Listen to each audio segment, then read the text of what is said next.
6 o'clock in the morning and we're still jumping and bumping. So get ready to just hardcore it, jungle it. Jungle it, jungle it.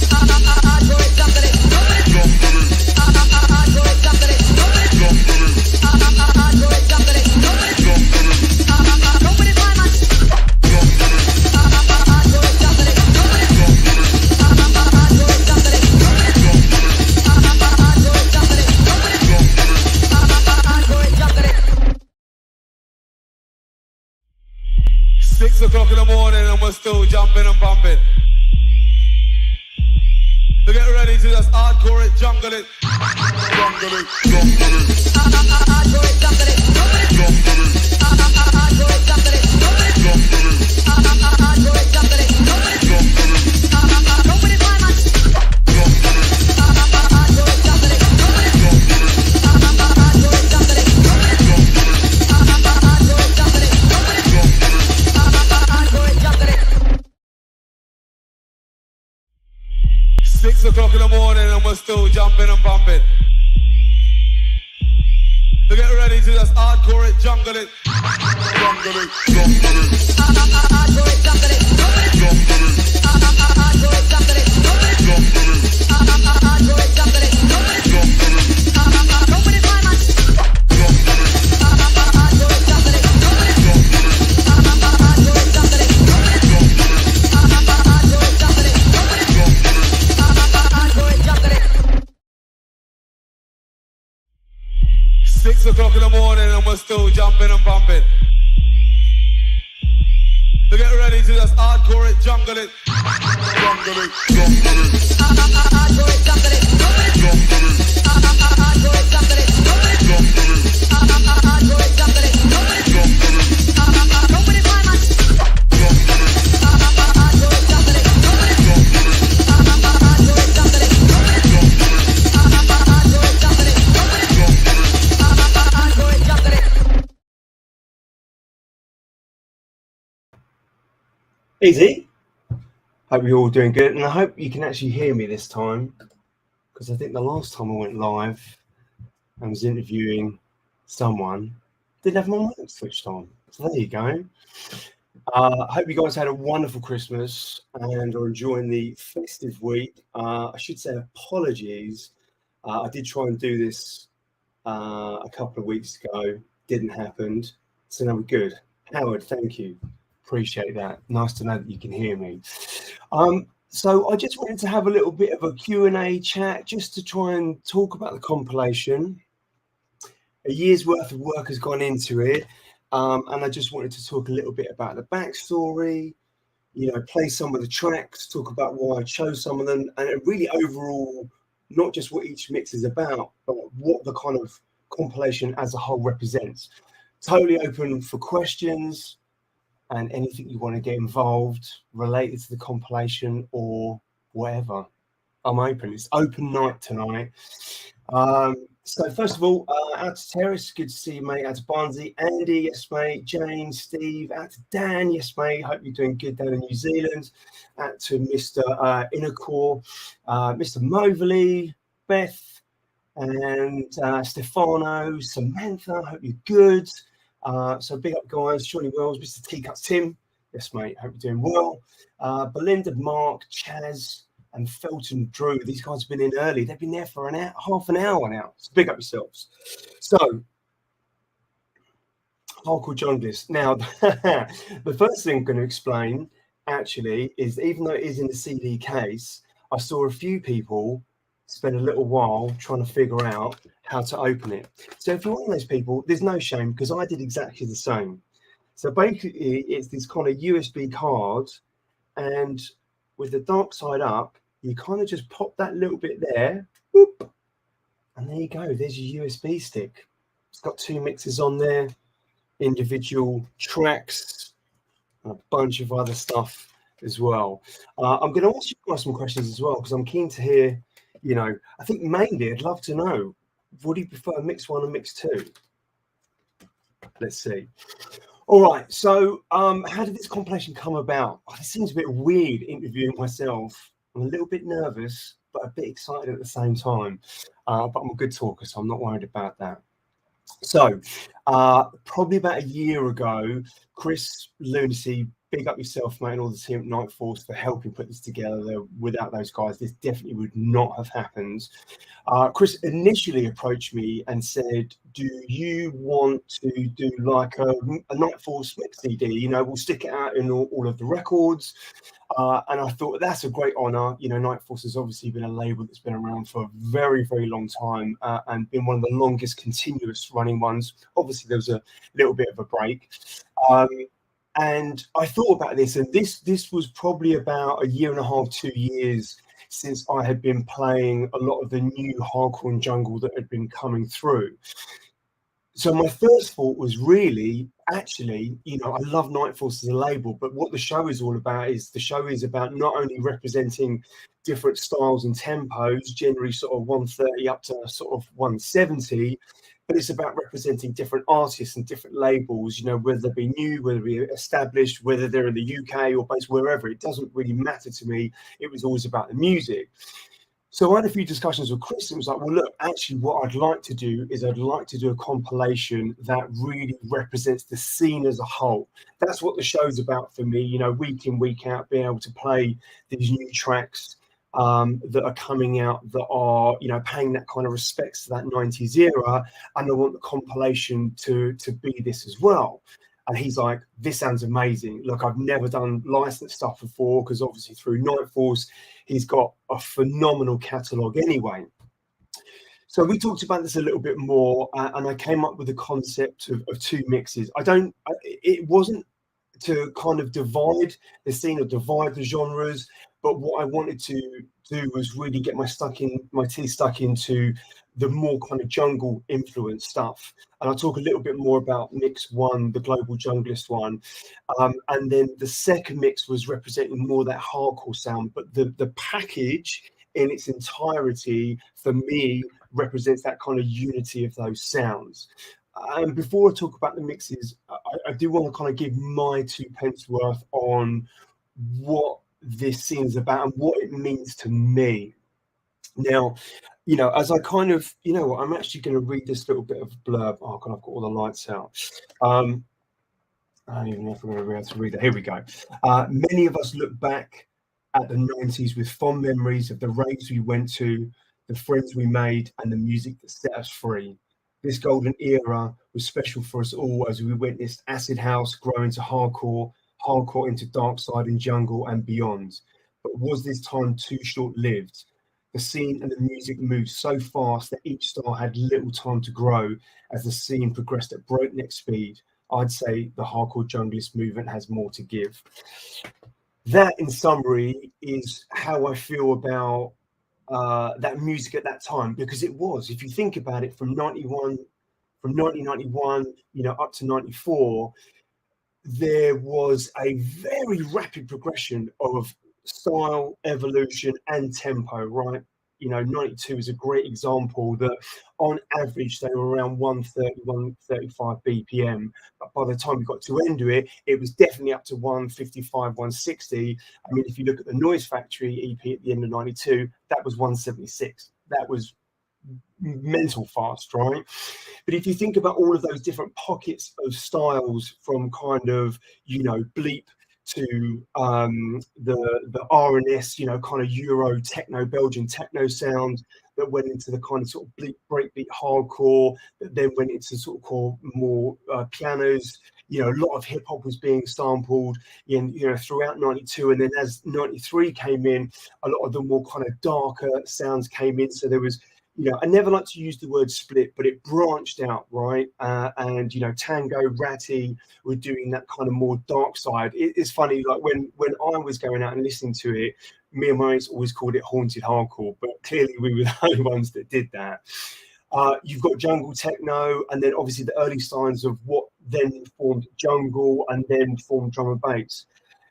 That happened in actually a relatively very short time, and some of these subgenres really only had 6-9 months before they evolved into something else.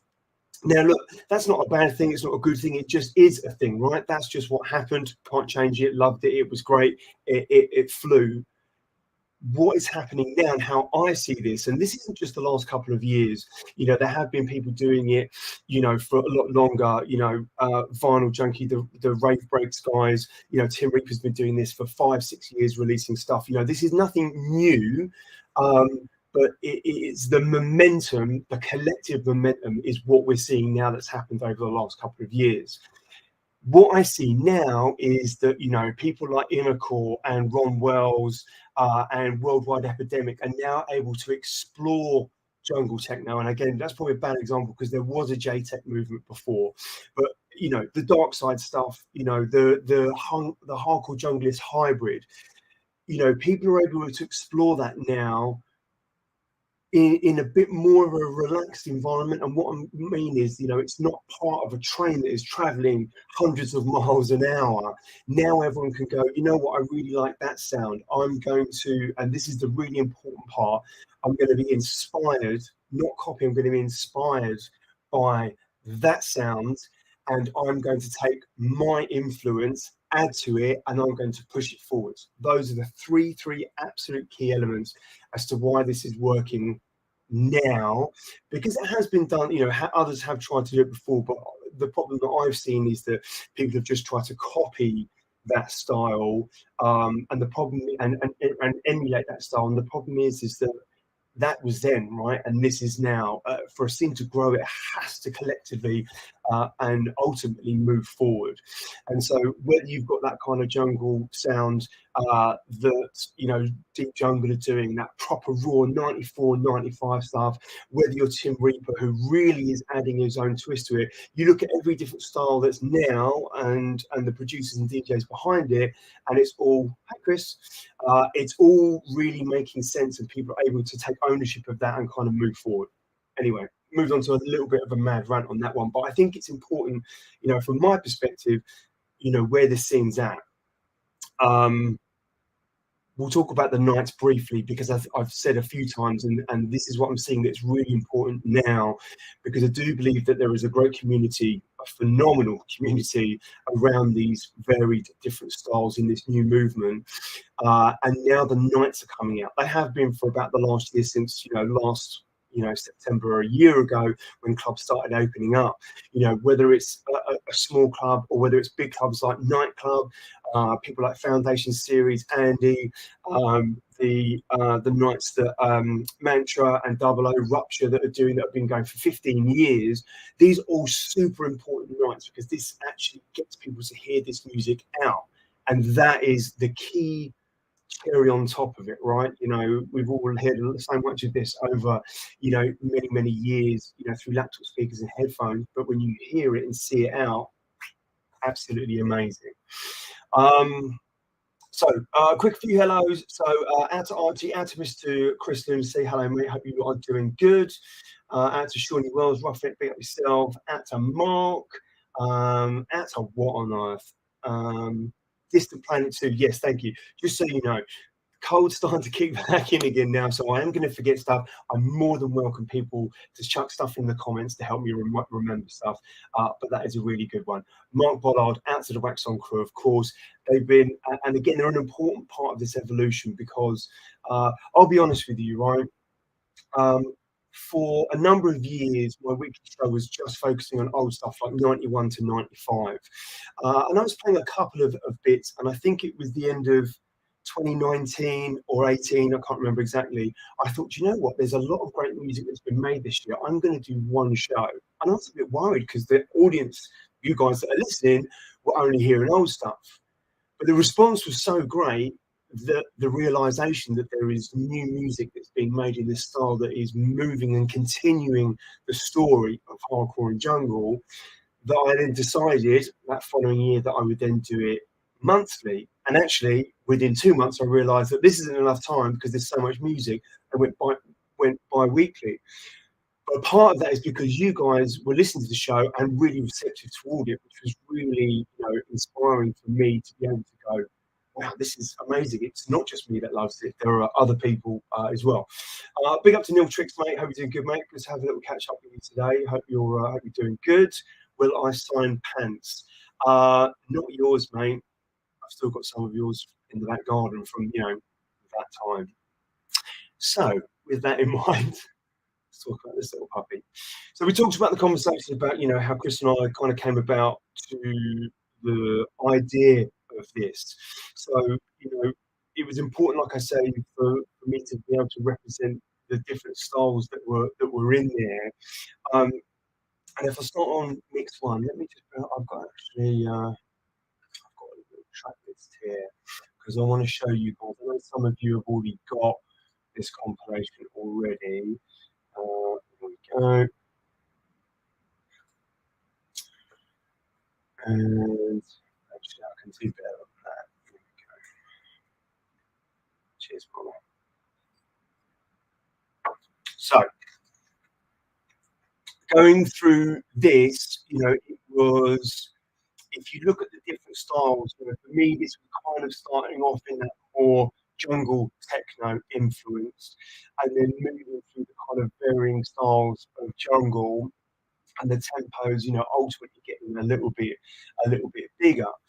But you know, for me, it's about techno, jungle, techno. I mean, the second mix has got a little bit of jungle techno in as well. But again, like the shows, it was really important that I represented all the different styles and tried to include many of the artists that are in here. So the Beardy Future Time, the Jack Smooth remix. I mean, look, Ron Wells. I mean, you just have to. If you haven't heard my interview that I've done with him, he has got such a phenomenal story to tell. Is hugely underrated and acknowledged for his part in the scene by some people, but there are people that do, you know, certainly give his praises. But he has contributed so much. Now this is on 92 Retroactive. Now that label, run by David Lutiv, was one of the first and early labels that started doing the repressing on classic tracks from back in the day. Dave's been doing it for a long, long time. So big up, Dave. I know he's had a whole bunch of delays, as a lot of people have. What's going on? Valley, him, I hear you, mate. It's saying it's quite bad. Is everyone else hearing me okay, or it's all sounding a little bit mushy?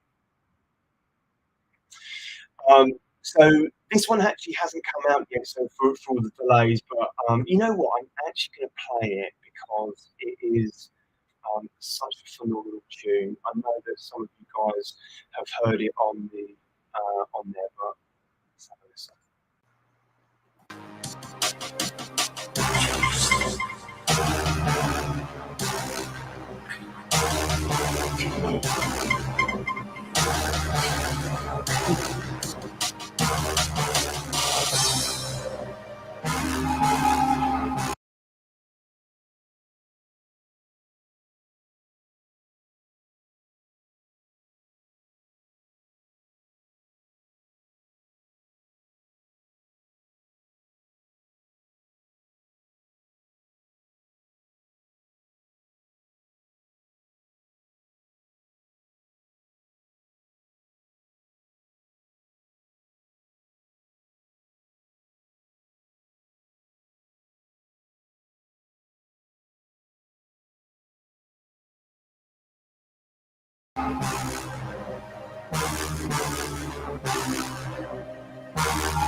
So that was the first track that I chose to get that off. So first of all, can you hear me all right? Does that sound better? Checking the microphone. Microphone check 1 2.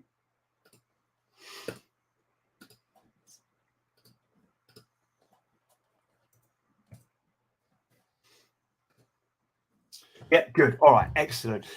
So quick one, Kimberly. Got to say, I love it when you dive in and talk about everything, both past and future. I do think you need to talk about the split, though. It could be a whole show and a half. It is, and do you know what? I do talk. I do all the interviews that I've done. I do ask people because I'm curious, because I saw it from a raver's perspective. I was going out, nights were changing, certain nights were following a certain sound, and other ones were doing what have you. Although I missed the whole of '93 because I was in New Zealand, so that was quite a big part of the change that I actually missed. But yeah, there's a whole bunch of varied, amazing stories behind that. Out to the Barnsley boy, you can get the compilation on nightforcerevolution.com. You know what? Take some of that. There you go. Got all the fancy bits here. Give this out to DJ Andy. Yes, mate. Big up yourself. Out to Diz Bish. Hope you're doing good. All right, so that was a really important part. Now, Inner Core E-Sense. Now, I think that was released in 2020. Still, for me, that is just such a phenomenal tune. Every time I've played it, it absolutely tears the place down. So that was just an absolute must, because that for me is the pinnacle of the high energy J-Tech sound that was in there. My boy DJ T Cuts Loose and Grip again. T Cuts is putting out some phenomenal stuff. I love the fact that he's turning his hand to like jungle, to more kind of 4/4 stuff. There's no kind of barriers to his creativity, and that mind label of his is going from strength to strength. Then Code of Silence, absolute legend, and the Good to Go DMR. I've got to send a massive shout going out to Lee Croucher, because what he is doing with that label is amazing. Now, he's just sent me the next 3 releases that I can't play next week because it's a bit too early, so I'm going to play them in a couple of weeks' time. But let me tell you, you will not be disappointed. Lee's putting heart and soul and power into Good to Go DMR, and this Code of Silence really, really did represent, part of that sound. Dead Man's Chest is from Bristol. Alex, Western Law is his own label, and Myth and Fire. That I still play that tune today, and I think that's about a year and a half old. And I should actually say, this compilation, the first one certainly, was not about, here's the most latest and greatest, here's stuff that's not coming out, or dub plates or whatever. I know that a lot of compilations do center around being the most upfront snapshot of a scene, but the scene is still relatively small. So I want to push this, and Chris and I have talked about this a lot, about how we can kind of push this compilation to a much wider audience, because you guys all know about this, but there's a whole wider audience out there that we believe, will gravitate and latch onto this as soon as they hear it. So the compilation approach for me, from a track selection perspective, was about what in the last year or two represents this scene well in that particular style, and that artist and that label as well. So it's trying to act. I'm hoping that it will be a gateway. It will be something for people that know about this scene to enjoy, and it will be a gateway for new people to be able to come in. It's all about growth. It's all about getting more people involved. So Myth and Fire, that is one of the most perfect tunes for me of hardcore junglist, hardcore junglism, even, whatever you want to call it. It's got that raw beats and bass line that a jungle track would have, but it's also got those raw beats that that hardcore has, and it's got the stabs in it. Just an amazing track. Big up yourself, Alex. That is a big one.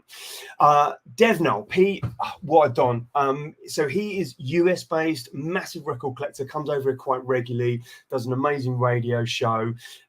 He's been doing this for a long time, and if I remember this correctly, he used to run back to the old school, or one of the old school blogs for years and years and years before this. So hugely passionate about, you know, the 90s scene, and hugely passionate about pushing it forward. I love his production style because he makes quirky, different stuff. He doesn't abide by any kind of formula. It's just what Dev Null does. And hear this, I originally, I know I talked about non-exclusive tracks, but this was going to be one of maybe 2 out of the, you know, 50 odd tracks that were going to be exclusive.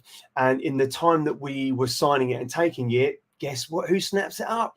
Valley from Parallax Recordings. And I'm going to talk about that because that is another powerhouse of a label. So well done, Valley, for grabbing that, mate.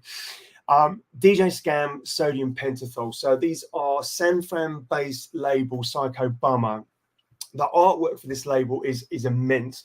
I love what a lot of these labels are putting into it, not just about releasing this on that kind of traditional foundation format of vinyl, but it's really going to town on the artwork, the design, the look, the feel. It's got a spine, it's 180 gram, it's colored, it's whatever, you know, all this, you know, adds to that flavor. It's not just music you're buying, you know, you're buying a slice of tangible history that you can hold. But anyway, Sodium Pentothal, and I will never forget this track, and I will never forget the moment I first heard this. I basically had received a bunch of promos, and I, you know, stick them on there, and I go for a cycle or whatever it be, and it came in, and I just stopped, and I was like, what is this? And I just started laughing, and I do that when a track really gets me. I just laugh. Like, that's when I know, like, it really hits the moment. And I just kept listening to it. So big up Brendan, DJ Scam, amazing work there. Cold Leader, I do believe he's based in Greece. I don't know if he's listening. Please do help me out.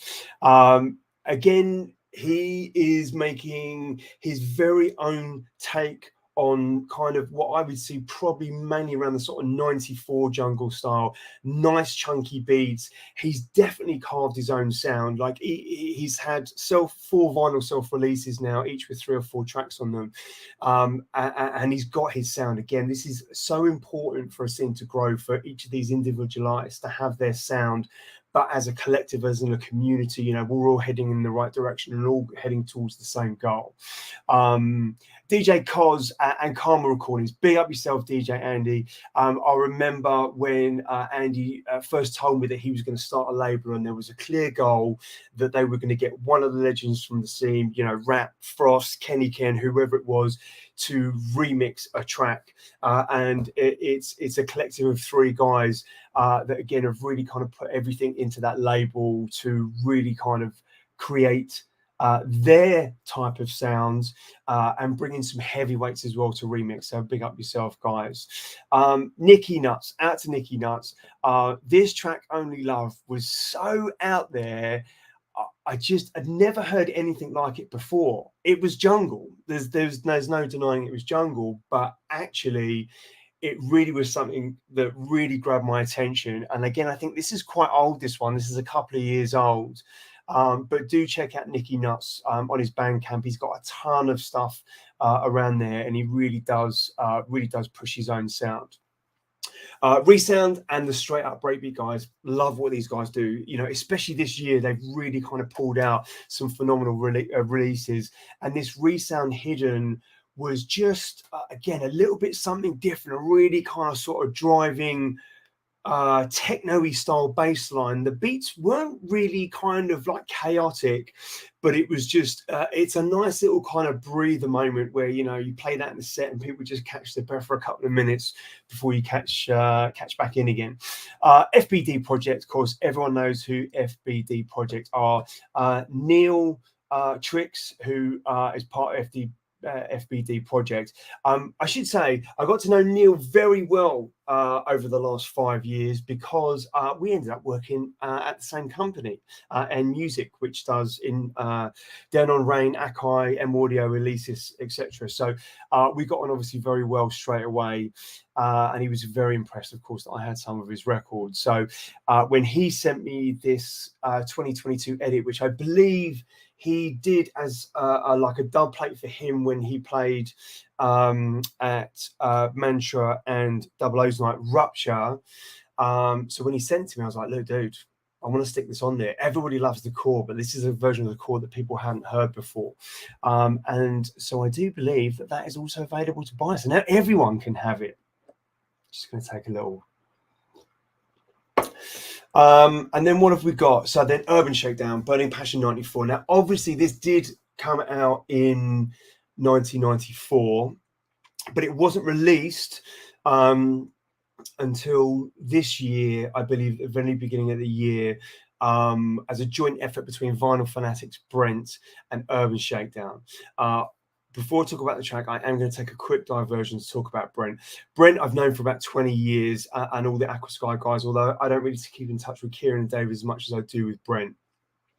I remember Brent telling me a year or two before Vinyl Fanatics, he knew that I was playing old school stuff, and he said, listen, I'm going to start up a label doing represses and stuff. If I look back now and look now where Vinyl Fanatics are, with all of their sub labels, you know, not just doing represses, but also pressing up new music from people like Flatliner, doing Acid Boom, Amen Tech, Amen Brother, alongside kind of Vinyl Fanatics. You know, Brent is a powerhouse in this scene, and we are extremely fortunate to have someone like him, as well as someone like kind of Chris Lunacy. You know, I see those guys as, you know, huge part of this scene, pushing stuff forward on a massive scale. So each and every time, like, big up yourself, Brent. So Burning Passion 94. I loved the original. It was, I feel it was often overlooked, and you didn't really hear it on many mixtapes, but I loved it. It was such a joy to mix with that kind of piano, the kind of sort of bell piano-y kind of intro. So to get that 94 dub plate mix was a scoop. So I'm going to big up Mickey and Gavin Aphrodite for that, for agreeing to do that. That was much appreciated. Now, Time Tunnel Recordings, Paul King Size. King Size did this track, Come Get My Lovin', Blame Shadow remix. It was known as that remix. Wow, lots to say about this one. First of all, let's talk about the label Time Tunnel. Paul is just doing phenomenal things with Time Tunnel. He started up Time Tunnel during lockdown. Paul's a cab driver, and obviously didn't have much work, and had always had a passion for music and making stuff. And it was an opportunity for him to start this label up. I'd love to know actually what he thinks now compared to then. You know, was it just a bit of fun just to get a few tracks out? And now look at it now, you know, up to sort of 15, 16. In fact, he's just sent me 1, 2, 3, 4 test presses of the next 4 releases. They've all gone a little bit skewy with the numbers because pressing plants, boring. Just out of this world what that label is doing. I've got so much love and respect for Time Tunnel. I think they're really capturing that sound, making it their own and pushing it forward. And again, remember, there's those 3 key elements for me that really make the importance of how we're going to grow and progress this scene. So, on to Mr. Midas, Conrad Blame. When I can't remember what the first Shadow remix that Blame did. It might have been this one, or maybe one or two before. Con had just kind of captured.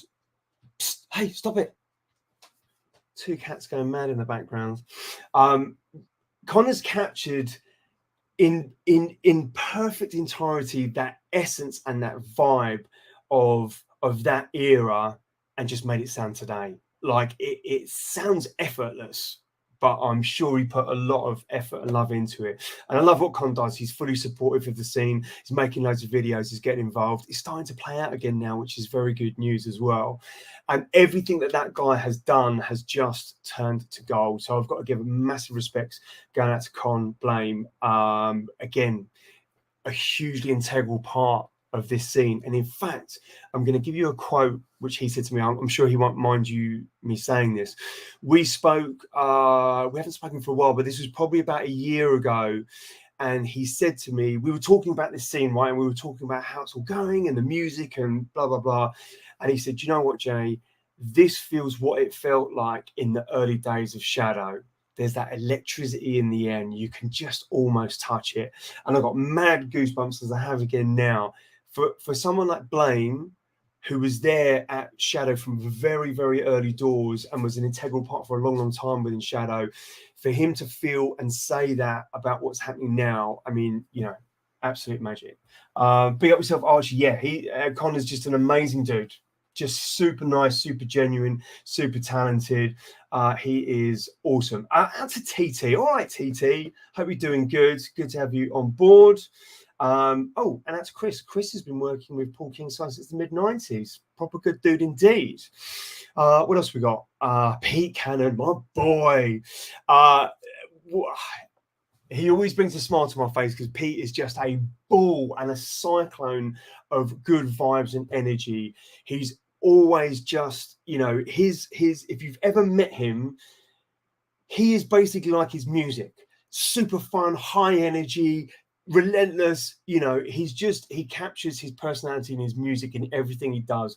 And like Blame, like he's just touched a bunch of phenomenal, really hard to remix tracks from back in the day and just done them absolute pure justice. But in parallel to that, he's done a ton of his own original releases. And I should dig this out. Pete Cannon was probably was the first producer, you know, within the scene that caught my attention. And I think this was like 2017, 2018, with his videos. We've all seen them with all the hardware and everything. And just that authenticity of kind of putting that all together. And I got him on we did like a little back-to-back. I'm going to dig out, I think the live stream is still up on YouTube or on Facebook. So I'm going to share that because, yeah, that was a good bit of fun. And that was a good few years ago. So big up yourself, Pete, each and every time. N4 Records is going from strength to strength. I don't know if I'm allowed to say this, but you know what I'm going to say anyway. I know that he's bringing in outside artists in. It's all been him up to now, but he's now bringing in other people. Apologies, Pete, if that's not public knowledge yet. Rough Cut, I Can't Take It, Tim Reaper. I mean, he is just. I'm a little bit speechless with Tim because he's a bit of an enigma, right? He doesn't have the big social presence. I've only really spoken to him a couple of times. I've only met him once, I think, at Glastonbury. We speak sort of fairly often on email, and he does load me up with tunes. He's very good to me in that sense. But again, one of the founders of the scene, right? Not founder of the scene, sorry. One of the foundation architects that have been influential in building up this scene, right? It blows my mind. Every time he sends me a release or I hear one, I'm like, what's it going to sound like? Because he has managed to do phenomenal tear out, aim and intricate jungle that's just absolutely raw to the core. He's also done sort of more kind of V-style music box, bouncy kind of jungle. He's done like phenomenal hardcore stuff. He's done jungle techno. He's done 4/4 stuff. I mean, you just don't know what you're gonna get, and that's what I love. I love that. If anyone's heard me play out in the last year, I play everything. I'm generally sticking around sort of 160, 165 as a tempo, but I'm playing hardcore. I'm playing jungle. I'm playing a bit of 4/4 stuff. I've got a few curveballs in there. Might chuck an old one in there. And he'll always be a part of my sets. And with his label, Future Retro London, again, just what a stand-up label. What would the scene look like without that label? It'd be a bit worrying if I'm quite honest. He's just, you know what? I'm going to quote T-Cuts. Man's genius. Cheers, Tim. Tim Reaper and Tim T-Cuts, double Tim, love it. And Deep Jungle, we'll talk about Deep Jungle because there's a couple of releases there afterwards, and you know, just another phenomenal label. Parallax Recordings, Solaris and Heavy Dreams, right? Let's talk about the track first.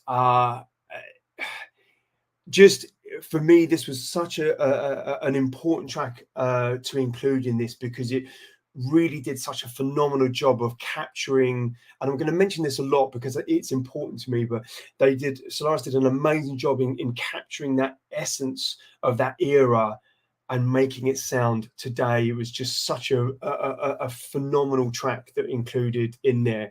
And well done Parallax Recordings for scooping that up, because Valley, let me tell you, mate, you have done phenomenal things with your label since its inception.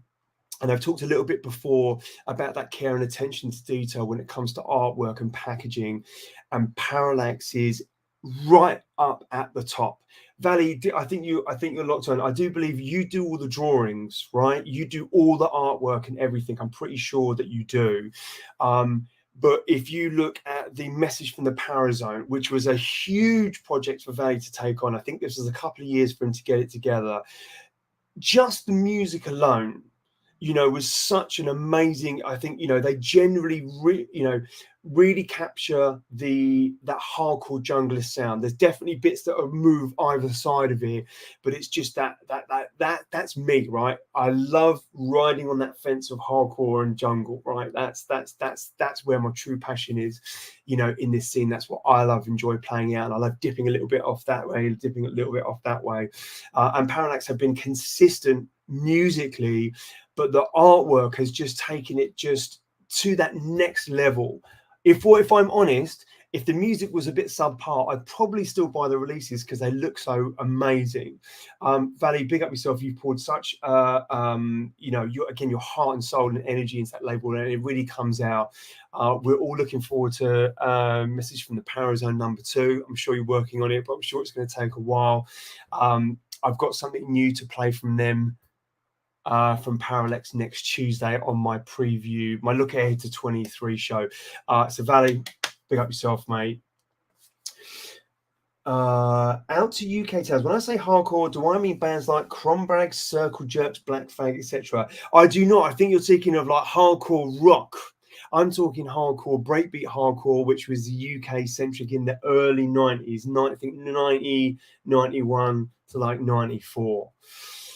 Where were we? Time Tunnel Recordings. So Nuclear, Deeper Into the Dark, track number 18. I love this track.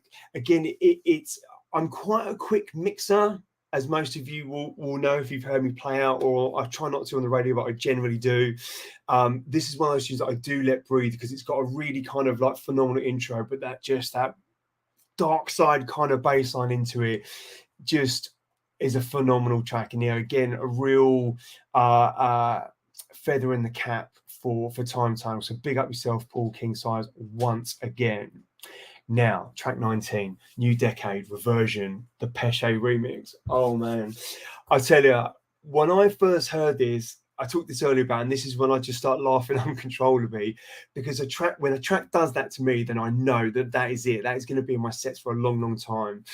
I first played New Decade Reversion. I do believe it was when I played for N4 for Pete's Night last year, towards the end of the night. I can't remember what it was. It was a while back anyway. Really stringy, you know, atmospheric type intro. Do you know what? And then it just drops. I'm actually going to take a little 2-3 minute break and play that song because it is just out of this world. Stand by.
Everybody in the house, make some noise!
So first up, big up yourself, Tim OD. I've just seen you look come onto the stream. Tim OD is my original raving buddy from like 91. So big up yourself, mate. Glad to have you on board.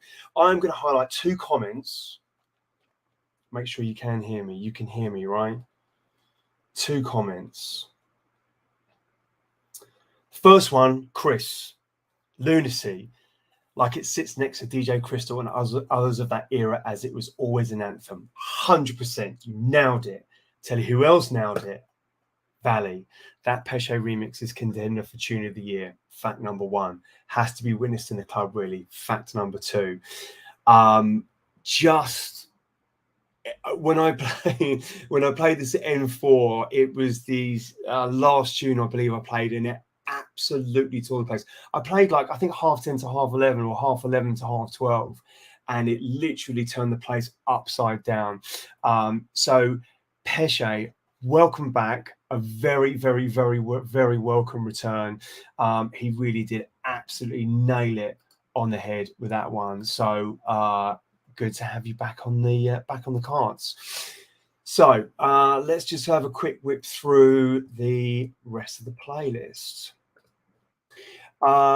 So needless to say, the reversion Pesce remix was a no-brainer. I should say New Decade. So Paul and Bill, so I've known both of those chaps for about 20 years because they were part of the breakbeat scene. And Bill joined New Decade on recent times. And, you know, Bill, again, is another one that deserves, you know, props because not only is he kind of brought back the kind of out of Romford style, but Lifting Spirits as well. He's good mates with Ant Miles and those guys. So he was pivotal in getting the represses for Lifting Spirits. So big up yourself. Do you know what? Big up yourself, Bill, mate. You're a don. Speaking of dons, here's the man Ron Wells. Hardcore will never die. Never. Mate, you are not wrong. You are not wrong. Ron, I hope you're doing good, mate, and you had a great Christmas.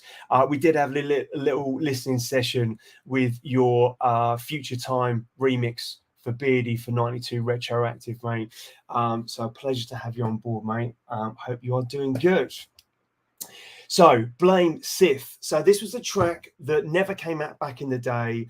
VNR managed to sign it and released it. And I was like, I've got to have this on the compilation. You know, it was a seminal track back in the day, but it never got released. But there were some worries, quite rightly so, that because of the Star Wars sampling, that it might raise some, you know, unnecessary attention, shall we say. So Con very kindly did me a version of it with without the Star Wars samples in it. And I just called it the Death to the Sith Fox mix. Absolute slammer back in the day. So, Deep Jungle. This is another label that I really want to kind of put up and there on the pedestal. You know, these for me, run by Lee Harmony, is right up there with those labels that have been around for a good while, not just kind of pushing, not kind of just doing the represses and bringing back some of those kind of classics. By the way, I'm still waiting for that Groove Rider remix, and I'm waiting for a repress on that because I missed out on that one. But also about pushing the sound forward. Deep Jungle, I say this every time I get a release from them and play it. I don't know how he keeps doing it. The release is amazing, and next one comes along and it's even more amazing, and it just doesn't seem to stop. You know, Harmony featuring Oxy Pepper is one of those tunes that I just love how it starts so innocently and then it's like it comes straight in. And Subject's Inception, again, just two outstanding artists that are on there. And I have to say that I've got the TPs here for the new Subjects album, 12 tracks. Let me tell you, you are in for a crazy treat with that. Subjects is two guys, and I'll be previewing one of those tracks on next Tuesday's show. So again, Lee, stand up, take a bow, mate. Big up yourself. Deep Jungle is a hugely integral, important part of this scene, its evolution, and where it's moving forwards. Intense. Time Space Continuum, Ricky Force remix. I've got to also give a shout to the Flip on this because that was also a phenomenal remix by Mr. Sensei as well. Now, Intense obviously was Dan Duncan and two other guys. I can't remember them. I remember Dan because I've actually been speaking to him a little bit on a separate project because he's now Pig and Dan, which is kind of like a techno thing. Valley says, who is Subjects?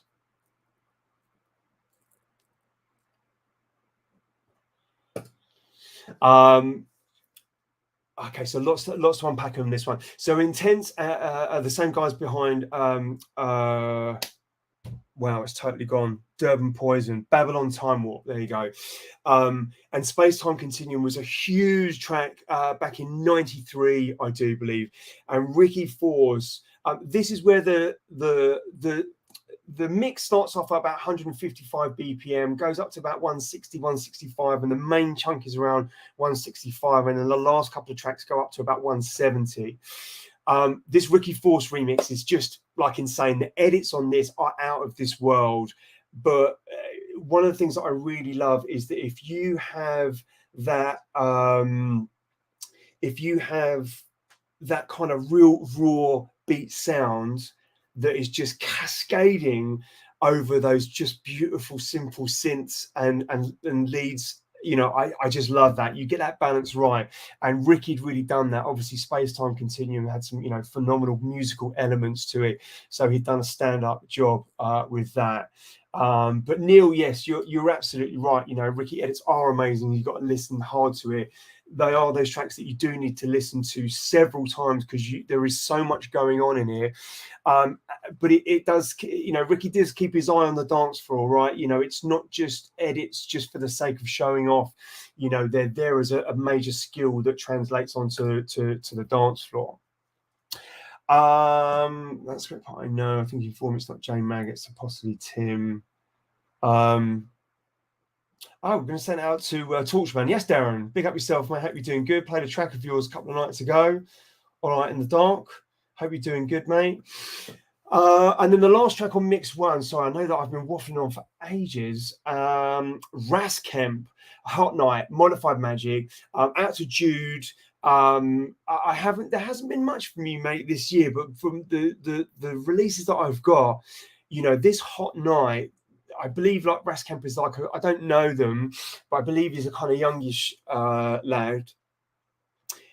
You know what? I'm going to play it because it's a very different track for me. And this, again, is a great example of taking inspiration from that era, but putting your own twist on it so that it continues to move forward. It really is quite out there. So stand by while I get it together.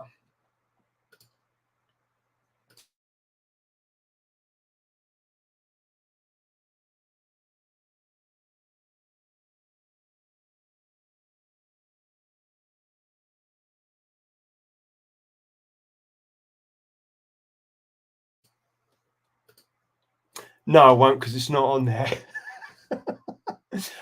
Do hunt that down. That track, Raskemp, is just absolutely mind-bending.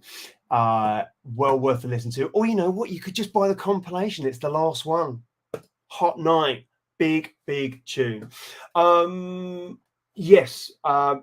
Thank you, Ron. Do you know what? I think it is important that we pay respects to Robin, who sadly passed away this Christmas after a long battle with illnesses. A lot of you that are following would have seen that, he's gone through, some major, health issues over the past couple of years. So it was super sad to see that he'd passed away over Christmas. Music Preservation Society, was one of the major forces that was behind the revival of represses, and not only that, but also helping up and coming artists. I know like Inacore was one of them that he gave him a platform, got him out on vinyl, and picked it up. Actually, there you go. There's Inacore right there. Big up yourself, Matt. Robin was a huge part of what was going on in this scene, not just from the repressing, but from beyond that, and is going to be sorely missed, as MPS was his baby and a huge influence and part of kind of building this scene. So super sad news. R.I.P. Robin, mate. I hope you're resting well now, mate. So I do want to I'm going to go through the second mix. I won't waffle on as long, I promise. But I do want to take any questions that you've got as well. Like, I'm happy to answer about the scene, or while you've got me, just ask me whatever. What hair products I use? Am I really envious of Pete's hair? Anything hair related, I'm happy to answer. Where are we? Mix 2. Okay, so Mix 2, Hardcore Junglist. This was about dipping into the Nightforce catalogue. And let me tell you, that is an immense catalogue. Chris is an absolute machine. I don't know how he's doing it. I really don't. When I speak to various people in the scene and I talk about Chris, and they're like, "Oh, Nightforce, are they still around?" They're not necessarily connected to the scene. They've kind of moved on. Whatever. I said, "Yeah, they're a powerhouse now, releasing untold releases on a." I mean, I don't know how you do it, Chris. Well done, mate.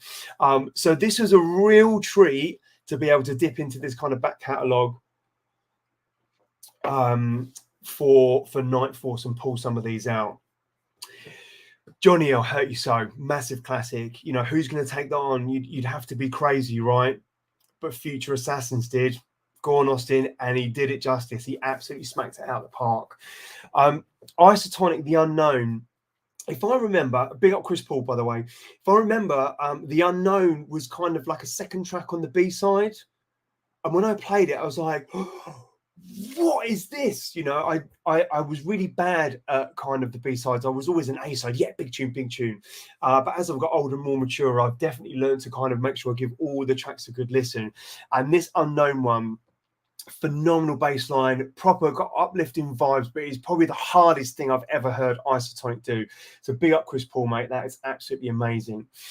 Future Assassins, Babylon Newspaper. This is new. Future Assassins are back making new music. This is what's amazing about this kind of part of this scene, is that we have some absolute foundation artists that have contributed so much to building the scene back in the 90s, that are coming back now, or some have never gone away, that are intermingling with new artists that are combining with that same goal. I love it. It's amazing.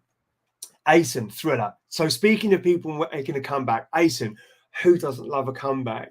Asen was got to be the one. And before I talk about this track, I just want to say my first thought now when I think of Asen, apart from he's a super humble dude, amazing guy, big up yourself, was when he did his live set, which I believe was the first he'd done for a long time, at Nightclub at Scala back in September last year. There was me, Floyd Dice from House Crew, Pete Cannon, and a few others that were kind of side stage while Asen was playing. And I was transported back to Astoria as an 18-year-old kid watching Prodigy live. It was just immense. And I turned around to Pete and I said, listen, if he plays Trip to the Moon Part 3, I'm going to lose my shit. He did, and I did. He just played, for those of you there that witnessed, you know exactly what I'm talking about. For those that were not, Chris, I pray, I know that you're going to try and keep the lineup a little different, but Chris, please bring Asen back for another set, because those that missed it have to witness this. I'd never seen Asen live. I've always respected and loved every release that he did on Production House back in the day, from early days 91 up to like 94. And to see him perform live with new and old, and he played Pete Cannon's remix, he just did it so phenomenally well. He had the whole room in the palm of his hands. And again, like I've explained a couple of times, when I hear something that I really like, I can't help but laugh, right? Afterwards, I was speaking to Asen and I was like, dude, that was just out of this world. He said, oh, did you like it? He like, I thought you didn't like it because I turned around and I saw you and Pete laughing. I was like, no, sorry, God, I feel really bad. That was absolute childlike laughter of pure joy and happiness. So again, I'm going to start a petition, Chris, if you don't bring Asen for Nightclub 2 next year, that's coming in. Thriller, amazing track that was released, probably a couple of years back, which was part of Asen's, comeback, amazing comeback. Ray Keith did a remix. Ray dropped his usual tempo. I think it's around 150, 155 from his normal sort of, 174-ish, and just tore the absolute pants off it. Just took it to a whole new level. Just amazing work. Big up yourself, Ray, and big up Asen. House Crew, legends. Keep the Fire Burning, phenomenal track. Asen's 2091 remix. I mean, just when I read that, these guys didn't remix each other back in the day. The House Crew, Keep the Fire Burning, Asen remix. I mean, just saying that alone sounds absolutely mental, and a phenomenal stand-up job. And then Asen, Obsessed 2. So obviously the Trip to the Moons were a phenomenal journey in music in that era, but it was also those B-sides are ones that I didn't ignore back in the two. Obsessed was just an amazing track. And Wislov did a remix that I believe, I think I've got the CD here somewhere, that was part of the CD that came with a box set. But I was so impressed with it. It really blew me away. And I thought, you know what? I know this is a couple of years old, but this has to be on there. Out to Kimberly. I know that Kimberly had an amazing time watching Asen. So big up yourself, Kimberly. Kimberly, I just want to say as well, flew by herself from the US to stay here just so she could go to Nightclub. Isn't that amazing? Her husband's at home looking after the two kids. She's made the journey. Each and every time I think about that, Kimberly, that blows me away. I hope you're going to come for Nightclub 2. Bring the gang along with you. Coco Bryce. So Coco is another absolute force within this scene that is just kind of carving out his own unique sound, being influenced by that era and just pushing forwards and relentless. So again, sometimes it might be a bit jungly, sometimes it might be a bit hardcore. You never quite know with Coco, and that's again what I love about him. Ramos and Supreme, The Journey. Epic tune from 93, I believe.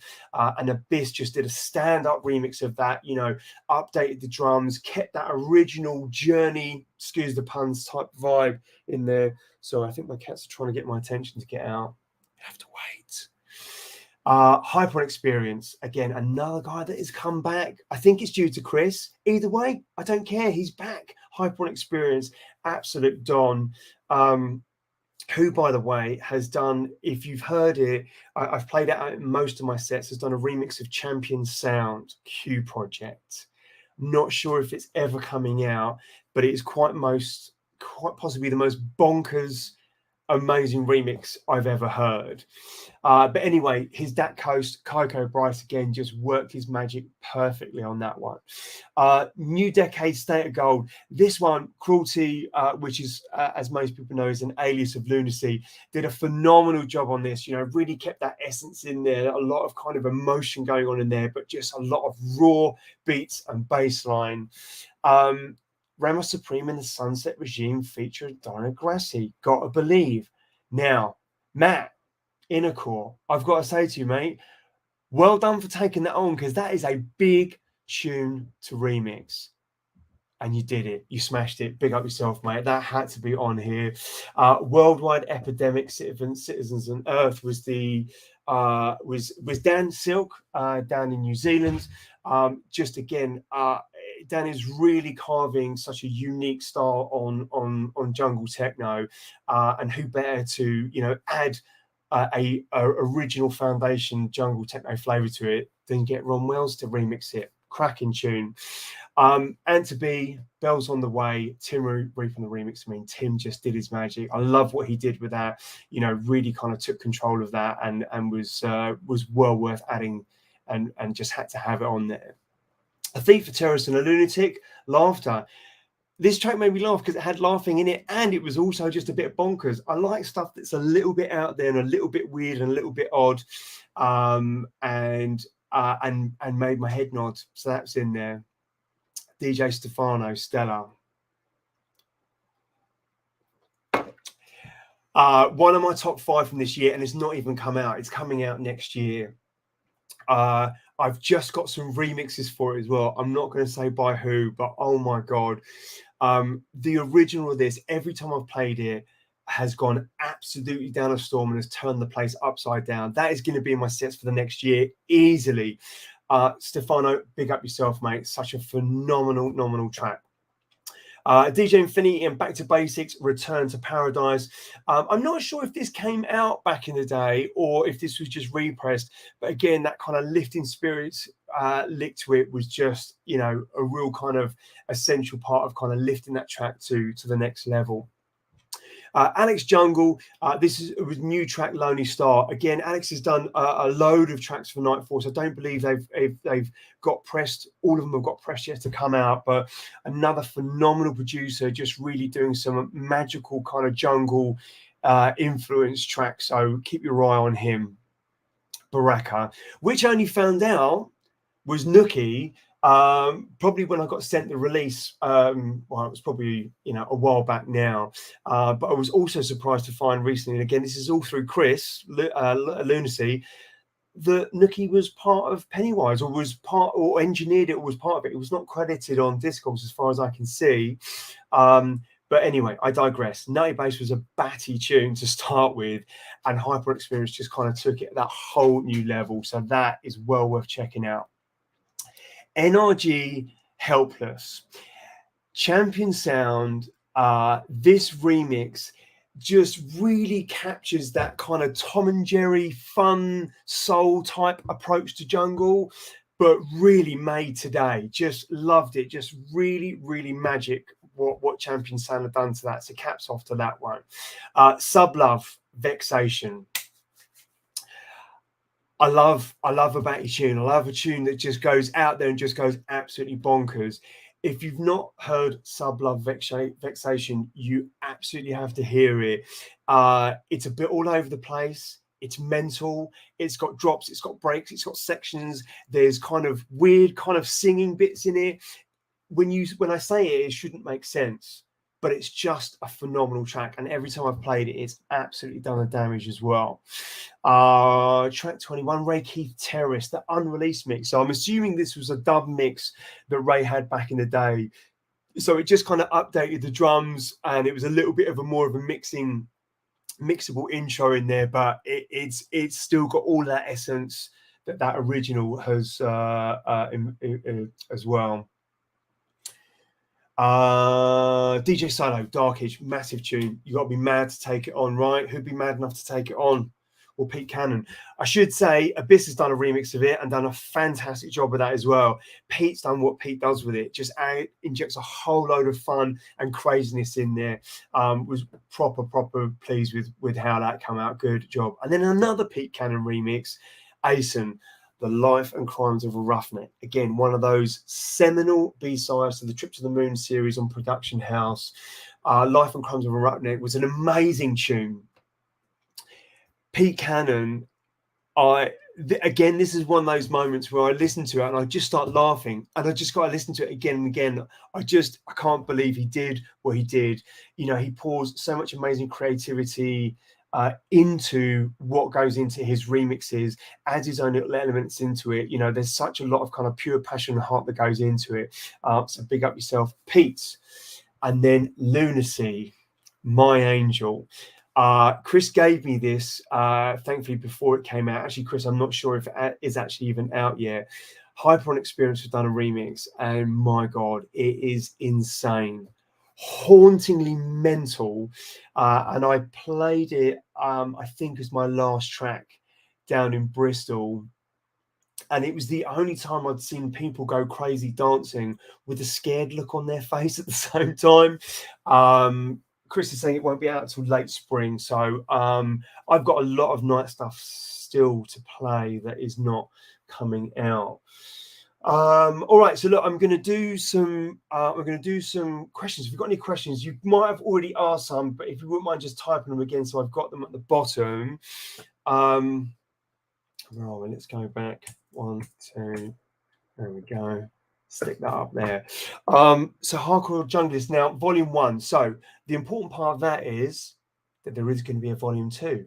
I am going to start working on it in January. Yeah, watch this space on that one. So this one's out now. Now, I do believe we basically nearly sold out of the first one, but Chris has confirmed that there's a second reorder has come in. So it is available on nightforcerevolution.com. There's the link right there. And that's to buy the physical USB. It does come like all shrink wrapped. I am going to give a copy away as well. In fact, this is my copy because I asked Chris if I can give a copy away, and he says, I haven't got anything left to give away. So I'm going to give away my sealed copy, which I was going to keep and not open.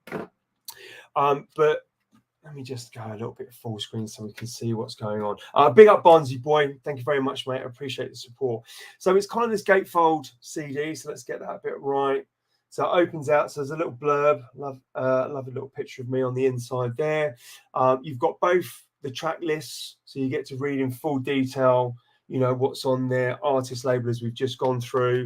And then we've got the USB key. So I'm going to give a little instructional thing on how to open this again. So, because even though I've had one of these before, I was like, when does it come out? So quite simply, dark side up, just pop it. There's a tiny little hinge. It's so small. Can you see it? There it is. Just pops out, and then that's a USB. That's the drive there. Straight into your computer. Drag all the stuff off. Don't share it. The first mix, the Global Junglist mix, and a selection of tracks are also available on a load of streaming platforms, Spotify, etc., etc. So you can go and add them to your playlist, listen to them there. You can also buy them from Beatport, Juno, etc. All the usual kind of suspects. You can get them from. It's not all the tracks. There are more tracks. So if you want more of the single tracks, then you are better off getting the USB because that has a folder with more of the tracks that are in there. So let's see if we've got any. Oh, look. So, all right. So I'm just going to wait for a few questions. Which two artists on new you'd like to see collaborate with? Which two artists? So Dan asks, Dan Silk, aka Worldwide Epidemic. What time is it over there for you? It's pretty early, mate. It's in New Zealand. Which two artists, old or new, would you like to see collaborate that are currently active? I'm going to have a little think about that one. I think that's a bit too hard. I would like to see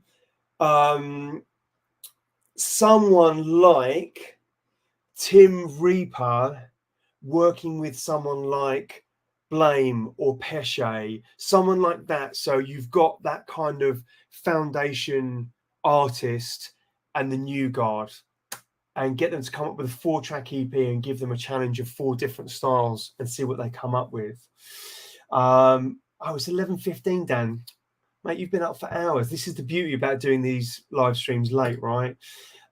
Any plans for more interviews? Archie, yes, I am planning to do them. I'm not going to say I've been rubbish at them, but I haven't been great at them, in the sense that it takes a lot of time really to kind of lock these guys down.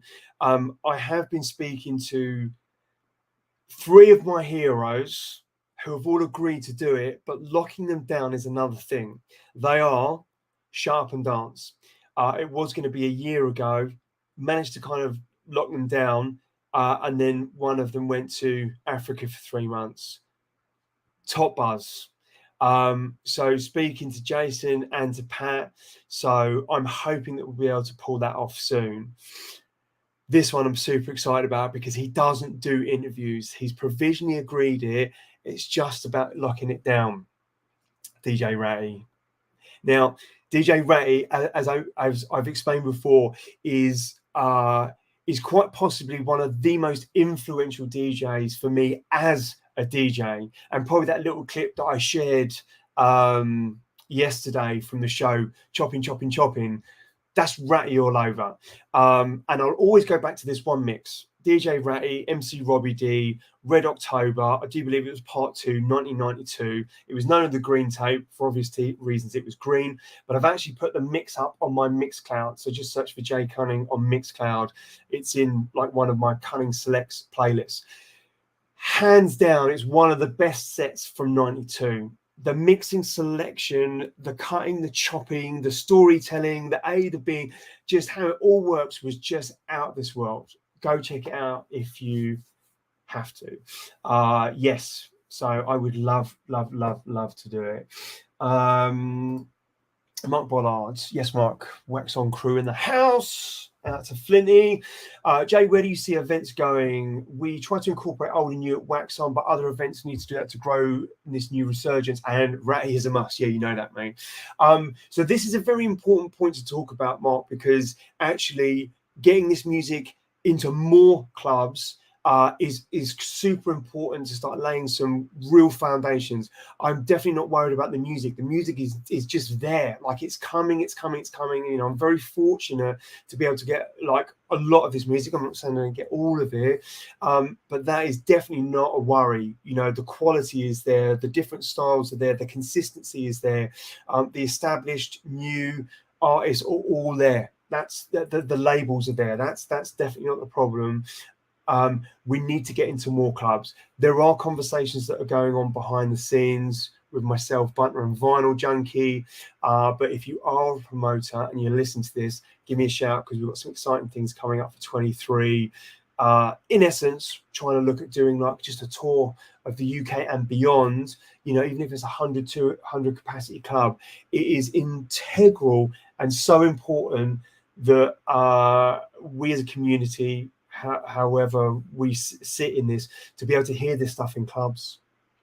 That's what producers make this music to listen in clubs. I forgot that, right? You know, over lockdown, you know, we get so entrenched in the lockdown scenario, but we're not in that anymore. So where I see it going, I see it hopefully growing and getting bigger, you know, and it's not just about, oh, we've got to put on loads of one-off big nights. No, as important as nightclub is, and as important as, you know, like Rave Story and these kind of events are, it's equally as important that we've got bread and butter clubs playing it week in and week out. If I had the time and energy, I would love to do a Swerve style night.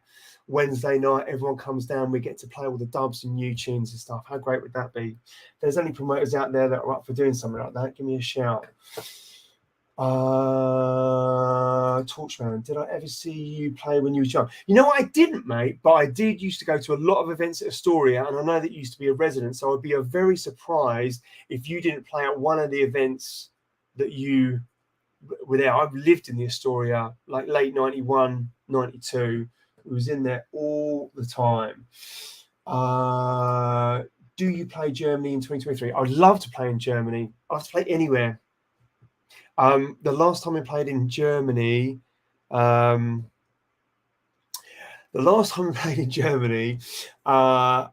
was pretending to be another artist. A very good friend of mine, I won't say who it was, had double booked himself. And it wasn't his fault. It was the agent's fault. But he's like, I can't let these guys down. It was this massive festival that was in about 2 hours south of Frankfurt, in this old kind of army barracks.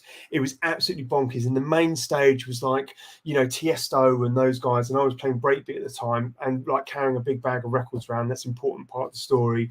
And there were loads of little stages that were kind of dotted around this main arena.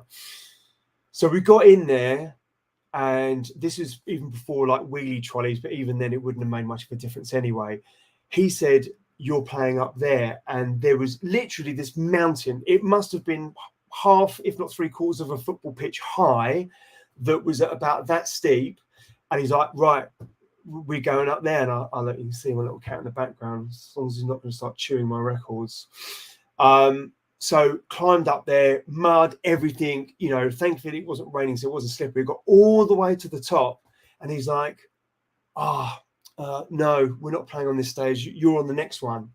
All the way back down, 10 meters across, all the way back up again. So that was the last time I played in Germany. So I'm sure that it will be a better experience next time.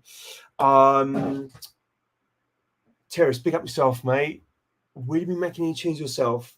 So I've made my first track in '95 with a few mates, and then I made one tune every 10 years after that with other people. Stop it. I never really caught. I tried to catch the production bug, but I'm very patient with some things. And I'm super impatient with others.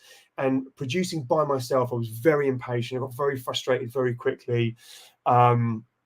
And I knew that the amount of time it took to involve, you know, I've got a massive appreciation for producers and the time and energy and effort and love and sacrifice that goes into learning to produce well and then to be consistent with that. And I just knew that I didn't have the time. I'm a DJ hands down, first and foremost, and I had to prioritize doing that because I've always worked full time as well. I've never been fortunate enough to rely on music as a full-time salary because I've always lived on my own because my family moved to New Zealand in the end of '92. I went with them to '93, and so I came back at 19 years old at the beginning of '94. So I've always had to, you know, pay rent, bills, TV license, and all that stuff. So I always had to kind of make sure that I was working.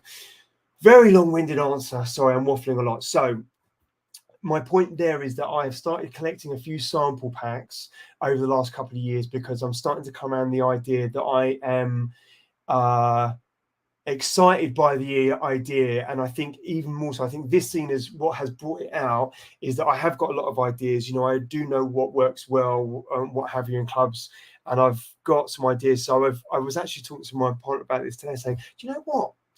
I think I might try and find someone to work with because I don't know what I'm doing in there. I know my way around a door if you want me to open a file or what have you, but as far as an intricate programming of a track, I don't know. So I definitely need someone to work with, you know, as a partnership or, you know, whatever that looked like. So the short answer, Terrace, is yes, at some point.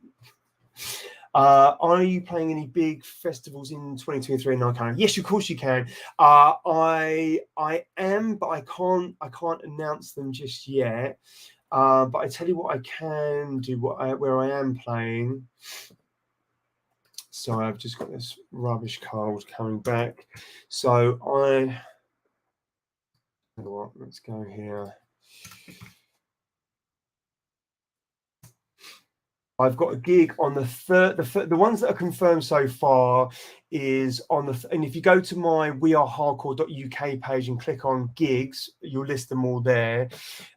So actually, this is interesting. 6th of Jan. So next. In fact, let me just share that so you can see it.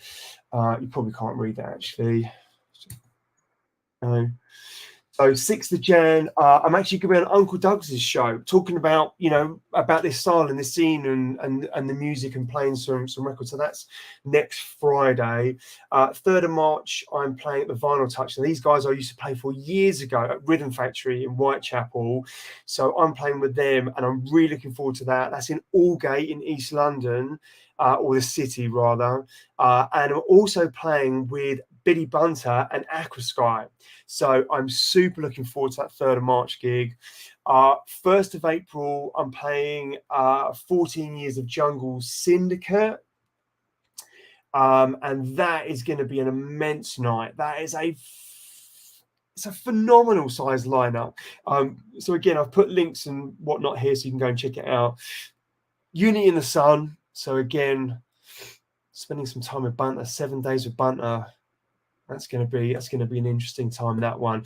And there's a few other dates, so I'll keep you posted, mate. Let's see what else we got. Jiggling, yes, mate. I hope you're doing good. Big love to all the family. Hope you had a good Christmas. When you're coming across the pond, you know what?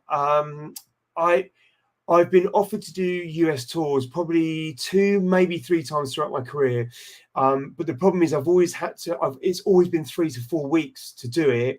And there's obviously a great expense in getting a visa. Like you can't do US tours, you know, without doing it properly.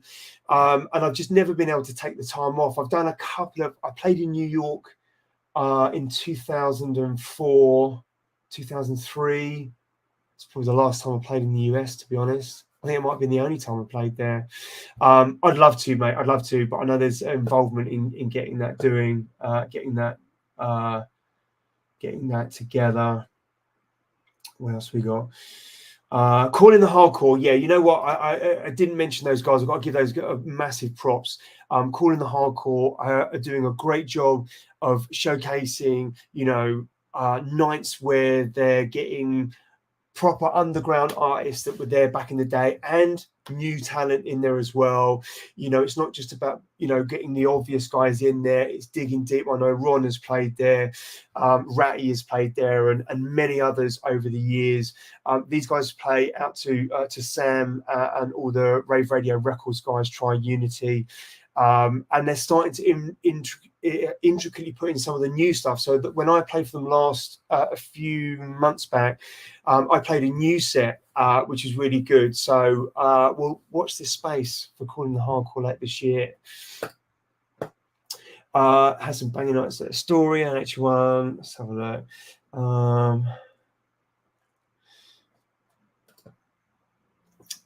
Been locked into the shows when I can. Like the JTech thing, it needs to be pushed more, and I think they're doing a great job. Thank you very much, mate. Big up. Yeah, I agree, mate. You know, there's some really standout artists that are there. You know, obviously Ron Wells, you know, Mr. JTech himself, you know, Intercore, Worldwide Epidemic, but there are other guys that are out doing it as well. And you know, I wouldn't be in a rush to do this. You know, we can take our time a little bit with this now. You know, JTech is part of a much bigger family of different styles, right? So, you know, it's important that it grows at the right rate with the right quality of music, with the right producers, rather than just like, you know, let's just get stuff out there. Not that I was suggesting you were saying that, by the way. Valley, you need to promote events here in Germany. Yes, you know what? Team up with Frank. Valley and I have got a mutual friend called Frank Hahn, who's an absolute nutcase. Do something with Frank, because I will come over. So I will be in Munich in January, not for a gig, for something work, but I'll be in Munich. So if let's chat about something in Munich, because I'll be out there fairly regularly from next year. Christopher, always working to the cave studio. You know, we have talked about this. I think I just need to, you know, I watched a video, funny enough, these videos popped up about how to stop procrastinating about getting in the studio. And I'm procrastinating and I haven't even got a studio. Everyone forgets you've got a day job. Yeah, well, you know, we've got to pay the bills, right? Team outing. What else have we got? Scott Reed, Aqua Sky, yeah, you know, I knew them mainly from the breakbeat scene as Aqua Sky versus Master Blaster with their Passenger and 777 record labels. But obviously, you know, they made their mark on this world at Moving Shadow, you know, in sort of 95, 96, in that sort of kind of jazz influence stuff. I'm going to wrap it up quite soon. So if there's any burning questions, then please do let me know. But if not, you know, you can always message me. I'm a very open person. But yeah, big up to Brent, you know, as a musical input into this world, has done phenomenal things with Aqua Sky and, you know, versus Master Blaster and with his labels. But what he's doing as part of a scene, you know, that's pretty special as well with Vinyl Fanatics, right? You know, what would this world look like, you know, without Vinyl Fanatics, Amen Tech, Amen Brother, Acid Boom as well. All right, cool. Well, this has been an hour and a half. God, I didn't think I was going to waffle for an hour and a half, but actually, I probably knew that I was going to. I just want to say massive big up to everyone that has bought and supported this so far. This was an absolute dream project to work on. Chris and Nightfalls guys were amazing to work with to be able to kind of facilitate and put this together. And I am looking forward to doing more of these, you know, hopefully one a year. Maybe more, who knows, but yeah, massive thank you to everyone that has gone out and supported this. If you haven't, then please do so at nightforcerevolution.com, where you can buy the physical, and we've already shown you twice how to open the USB, but it's also available on all the streaming platform downloads and all that jazz. So guys, thank you very much for your time tonight. I appreciate this is Christmas and family time, so you know, having your ears for 90 minutes has been a real pleasure. I kind of want to do this where I can be in the same room and, you know, speak to people, but maybe that's for another time, huh? So hope you had a great Christmas. Do have a wonderful 2023. I can tell you from a music perspective, I have got a stack of gold already to play that is going to keep us moving, keep us energized, and keep us, you know, keep us moving forwards. So yeah, have a great start to 2023. Unfortunately, I won't be able to do a surprise for the last few New Year's. Sorry, a few people have mentioned this, and I keep forgetting to say this. I'm not actually around on New Year, so I'm not going to be able to do it. But I am thinking, is there a way that I could? I'm going to have a think. Probably not. So just so you know, guys, enjoy the last few days of this year. Big love to all of you and your support. We'll see you next Tuesday. Sorry, I've got a quick one more thing. So just to explain what's happening with Call, because I've had a few messages about it. Call FM on my show, which is on Call every Tuesday, 5 till 7. Call will go off air as of the 1st of January at midnight at night. So as in they'll go for the whole of the 1st of January to the end. It's then being handed over to the new owners. I've got to say they are in very good hands. They will be off air for a month and then come back in February. No one from the station, none of the DJs know yet. There is going to be a bit of a shake-up. Some people continue the show, some people won't. No one, as far as I know, knows yet. I certainly don't. But we're going to be called in for meetings over the next 4 weeks to discuss what that looks like. In the meantime, I'm still going to continue doing a live stream every Tuesday, 5 till 7. So as far as you're concerned, nothing will change in January. However, I don't know what February looks like, but I will keep you posted and let you guys know. That's enough of my waffling, guys. Have a wonderful, wonderful evening, and see you in 2023.